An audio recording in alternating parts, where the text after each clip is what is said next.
Hey guys, so today we're going to be looking at a different genre in the short story collection that we've been looking at. So we're going to look at two short stories from Edgar Allan Poe, but for this week we're going to be looking at the first one, which is The Telltale Heart. So before we look into that, I'm just going to share this quick PowerPoint here. So you'll notice that the instructions for this week are a bit complicated, but it's not that bad. So because there's a lot of you that have heard of this story already, or some of you that have never read it, I wanted to make sure that for today's class, you guys are kind of focusing this on your own pace. So I'm going to go through this PowerPoint that basically describes who is Edgar Allan Poe and why does he focus so much on the horror genre. So besides Edgar Allan Poe's two short stories, we'll be looking at other stories as well that deal with the horror genre, and most importantly, what drives someone to murder, essentially.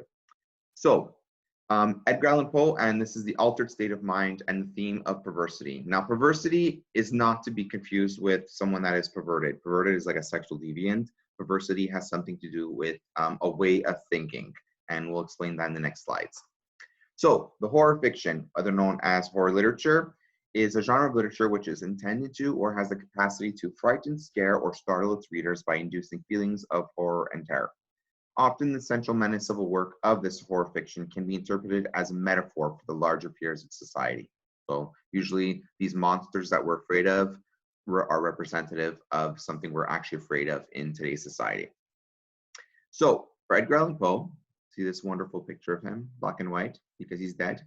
He was born January 19, 1809, and died October 7th, 1849. So he basically passed away after 40 years of living, which is not that long when you think of it now. So he was an American writer, poet, editor, and literary critic. His short stories can be recognized by his suspenseful tone and most of his characters' murderous tendencies. A lot of his stories deal with being obsessed with another person, an object, or something that drives them to murder. Edgar had actually little resistance to alcohol and can easily become violent and irrational when he drank too much. It's important to note about his alcoholism because we see a lot of it in the next story that we'll be looking at next week, which is The Black Cat. So Poe's common elements usually focuses on two types of things, which is descriptive detail, so when you appeal to the five senses, which adds suspense to the tone of the short story, and then he looks at something called the unreliable narrator. Now, the unreliable narrator is because usually when there's a narrator of a story, you trust them, you believe in them. It's through their perspective. You only know what they see and what they say. But these narrators are psychopaths, so you can't really trust them, hence why we call them unreliable. So they control the narrative and we see only through their eyes. However, they describe their own pathological actions so carefully that they demonstrate that they're actually insane. So they say things like, I'm not insane, yet I killed this person, which then kind of contradicts what his previous statement was. So the two stories we're going to be looking at this week and then next week. The first one is on the left, which is The Telltale Heart. And you'll notice that the eye and a heart, those are the actual motifs that we're going to be looking at. Then we have The Black Cat, and there's a reason why the cat only has one eye.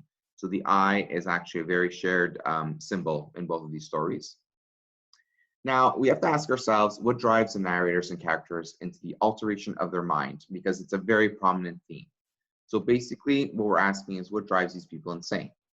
Now, perversity, which is the theme that we'll be looking at, is actually a way of looking at something from a different perspective.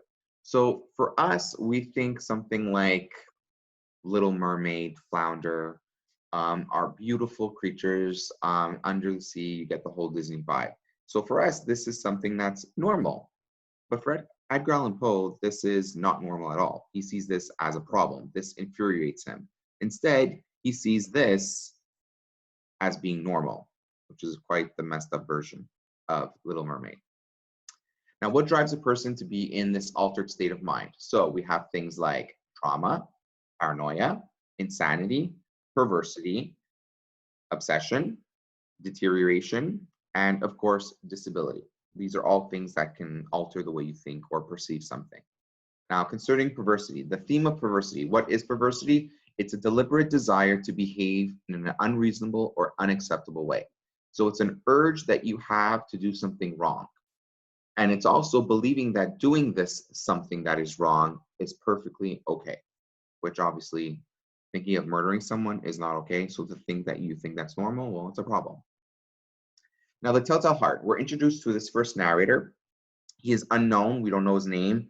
I'm even saying he, to be honest with you, and it doesn't even clarify if it's a man or a woman, which I find really interesting. But for the sake of old school mentality within the story, we'll assume otherwise. So here, he's a narrator that claims he is not insane, but then proves it differently to us. He's obsessed with an old man sleeping in a room not far by. We're not sure who this old man is to him. It could be a roommate, it could be a relative. It's not very clear. We just assume that it's a roommate. He mentions how the old man's eye is continuously watching him and that it's haunting him, and then he decides to do something about it. Again, he uses a lot of descriptive detail, and it's really well done. You feel the suspense of how he gets enraged. Now, the 4 things I want you to look out for when you're reading the story is the eye, the wooden planks, so the floorboards. He mentions a vulture, and then, of course, the heart. Once you're done reading, I want you to take a look at these questions. You don't have to answer them within a Google Doc. It's just things we're going to look at together. So the analysis questions are, what does the story's title mean? So the telltale heart. The narrator claims he is not mad. What evidence do we have that he is, in fact, crazy? 2 controlling symbols in the story are the eye and the heart. What might these 2 symbols represent? What does the act of hiding the body under the floorboards of the house symbolize? And you'll see exactly what that entails. And is the narrator stricken with guilt? And what is the difference between guilt and remorse? These are things we're going to look at. So for this week, you're reading the story, watching this video, you're thinking of the 4 symbols. And what I'm going to do is I'm going to give you the answers to the symbols as well as the questions, because I want to show you how I analyze a story like this. And this is a story you will definitely come across in CJEP. And those going to Le Collégial, they actually look at this story like 100% certain. So I'm going to give you guys the way I analyze this in the next video that's attached to this document. And then you'll only have 1 question to answer. And that's a question that you would have to have read the story in order to do it, which you can basically just submit at the commentary section at the bottom of the task. All right. Thank you. And see you in the next video.